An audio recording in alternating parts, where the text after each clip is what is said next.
فجات له الفرصه اصعب من اللي قبلها. تعال بقى للاختبار. ده انت هتلعب قدام الزمالك، مش بس مباراه قمه، انما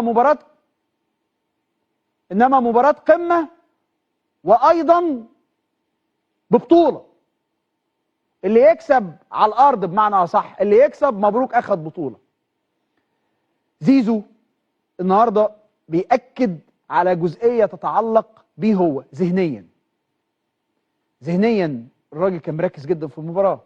ذهنيا كان يتعرض الى كم من الهتافات اللي عمري ما هقبل بيها تحت اي ظرف من الظروف. انا عمري ما هطلع لحد ما اموت، يعني لحد ما اموت عمري ما هطلع على شاشه تلفزيون او حتى في بيتنا او شاشه تليفون اقول ان في لعيب ينفع يتشتم باهله وباسرته مهما كان.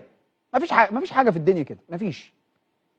فكون انه زيزو يتعرض الى هذا الكم من الهتافات اللي خارجه عن المألوف وعن الطبيعه بتاعتنا احنا كمصريين، انه نجيب في سيره الاب والعيله والعرض والحاجات دي اللي هي اصلا مش مقبوله بالنسبه لنا. عمرنا ما هنوافق عليها، عمرنا ما هنوافق عليها، ولا في اي بني ادم يقدر يوافق عليها.